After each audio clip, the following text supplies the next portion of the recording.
اعوذ باللہ من الشیطان الرجیم بسم اللہ الرحمن الرحیم سورۃ الغاشیہ بسم اللہ الرحمن الرحیم هل اتاک حدیث الغاشیہ، کیا پہنچ چکی ہے تمہارے پاس اس ڈھانپ لینے والے کی خبر؟ وہ جب آئے گی قیامت ڈھانپ لے گی۔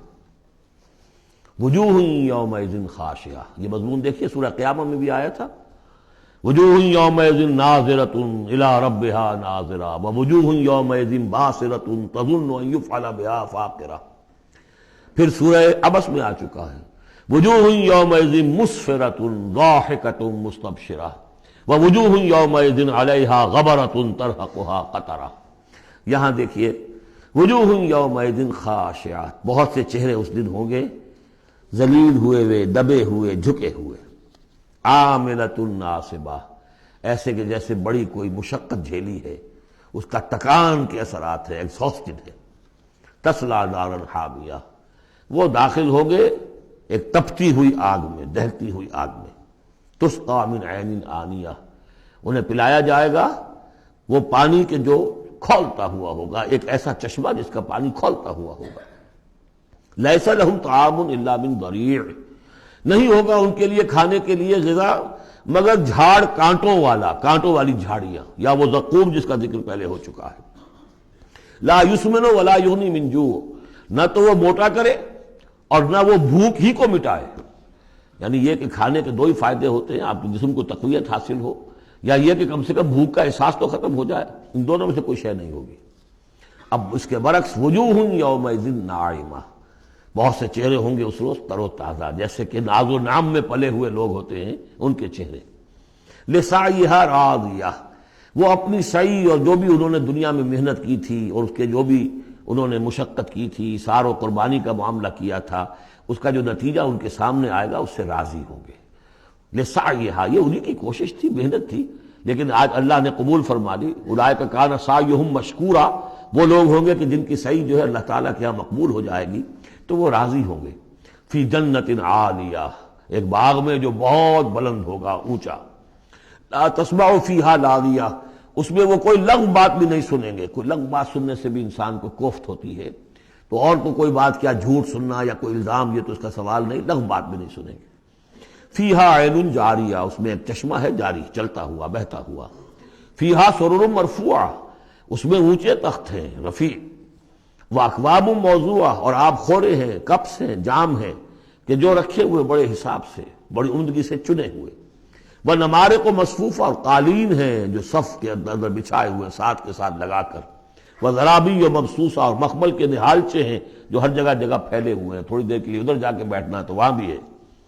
افلا ينظرون الى الابل كيف خلقت، یہ وہ آیات ہے قرآن کی کہ جس میں جو علامہ اقبال نے کہا ہے کہ آبزرویشن، دیکھو اور پھر نتیجے نکالو۔ یہ جو کلچر ہے یہ قرآن نے پیدا کیا ہے۔ توہمات، ایسے ہی بنائے ہوئے عقائد جن کے لیے کوئی سند نہیں، نہ عقل میں ہے اور نہ نقل میں ہے۔ یا تو وہی ہے، ریویلڈ نالج ہے جو اس میں ہے، عقل میں آئے یا نہ آئے وہ اللہ کی بات ہے، وہ ماننی ہے، لیکن اس کے بعد اس سے ماورا کوئی بات جو خلاف عقل ہے وہ نہیں مانیں گے۔ وہ پھر ہونی چاہیے ان السمع والبصر والفؤاد کل اولئک کان عنہ مسئولا، پھر اس سے ہے۔ تو اب دیکھو، افلا ینظرون الی الابل کیف خلقت، تو کیا یہ غور نہیں کرتے، دیکھتے نہیں ہیں کہ اونٹوں کو کیسے بنایا گیا ہے، ان کے جسم کی کتنی ہم آہنگی ہے ان کے ماحول کے ساتھ۔ پورے ہفتے انہیں پانی نہ ملے لیکن وہ چلتے رہیں گے، کھانے کو نہ ملے چلتے رہیں گے۔ ان کے پاؤں ایسے بنائیں کہ دھستے نہیں ہیں ریت کے اندر۔ کیف خلقت وإلی السماء کیف رفعت، اور آسمان کیسے اس کو بلند کیا گیا ہے۔ یہ اسٹرانومی والوں کا فیلڈ ہے، وہ سمجھے کیسے ہے یہ۔ وإلی الجبال کیف نصبت، اور یہ جو پہاڑ ہے یہ کیسے گاڑ دیے گئے، یہ جیولوجی والوں کا فیلڈ ہے، وہ اس پر تحقیق کریں۔ وإلی الارض کیف سطحت، اور زمین کو نہیں دیکھتے کیسی بچھا دی گئی ہے۔ ویسے اس کا ایک خاص وہ سمجھ لیجئے پس منظر بھی ہے کہ کن چیزوں کی طرف، ویسے تو ہر کائنات کی ہر شے اللہ کی نشانی ہے۔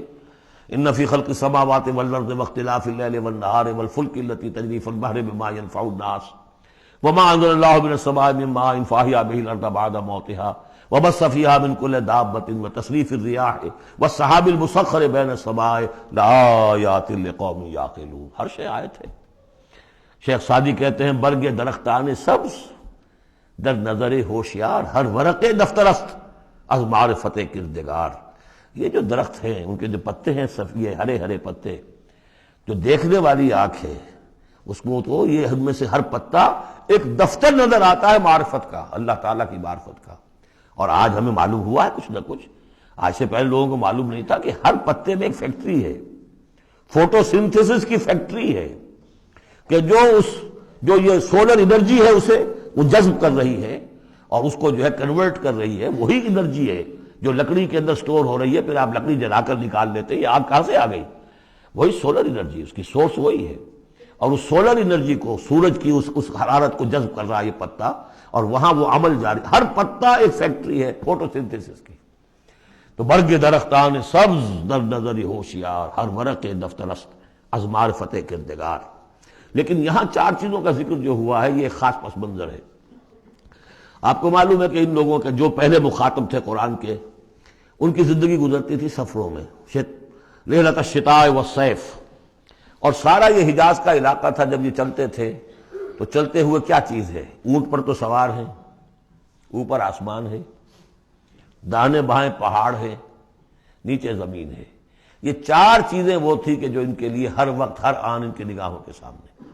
دیکھتے تو تم ہو لیکن یہ حیوانوں کا سا دیکھنا دیکھ رہے ہو تم. یہ تو اونٹ نے بھی دیکھ لیا کہ اوپر آسمان ہے نیچے زمین ہے اور ادھر پہاڑ ہے ادھر پہاڑ ہے، یہ تو اس نے بھی دیکھ لیا. تم نے کیا دیکھا؟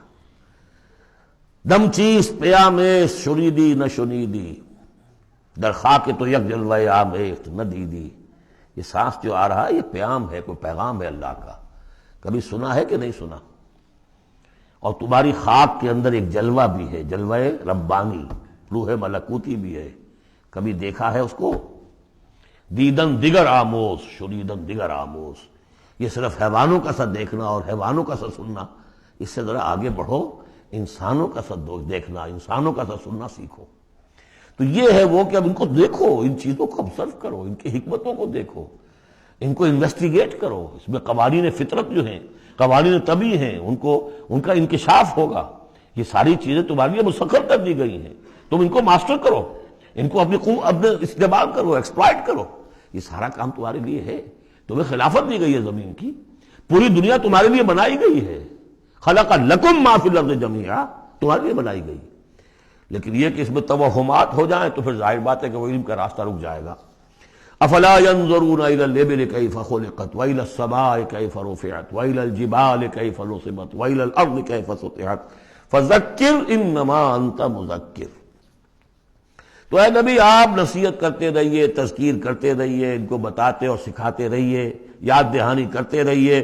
آپ تو بس یاد دہانی کرانے والے ہیں، آپ ان کے اوپر لست علیہم بمسیطر، آپ کو داروغہ نہیں ہے کہ کان پکڑ کر لے آئیں ان کو ہدایت کے راستے پر.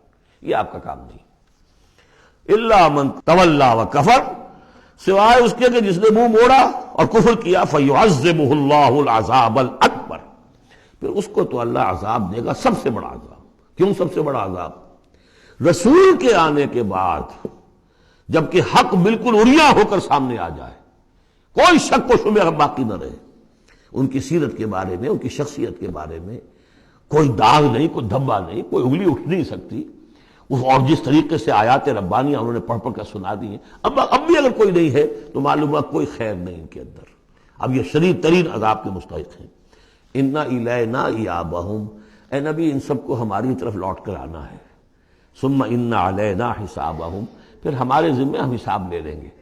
آپ اپنا کام کیے جائیے، جو آپ کا فرض ہے آپ ادا کیجئے، باقی یہ ہم پر چھوڑیے. ذرنی والمکذبین، مجھے چھوڑ دیجئے، میں ان سے نمٹ لوں گا. ذرنی والمکذبین اولی النعمہ مہلہم قلیلا. اور دیکھیے کس طرح یعنی سورہ تاریخ جو ختم ہوئی ہے کہ ایک ہی آیت میں مہلہم، آپ کو ان کو ذرا دیجئے، مہلت دیجئے. امہلہم دونوں صیغوں میں، باب تفعیل بھی اور پھر باب افعال بھی. ان الینا ایابہم ثم ان علینا حسابہم. اللہم حاسبنا حسابا یسیرا، اللہم حاسبنا حسابا یسیرا. آمین یا رب العالمین. صدق اللہ العظیم.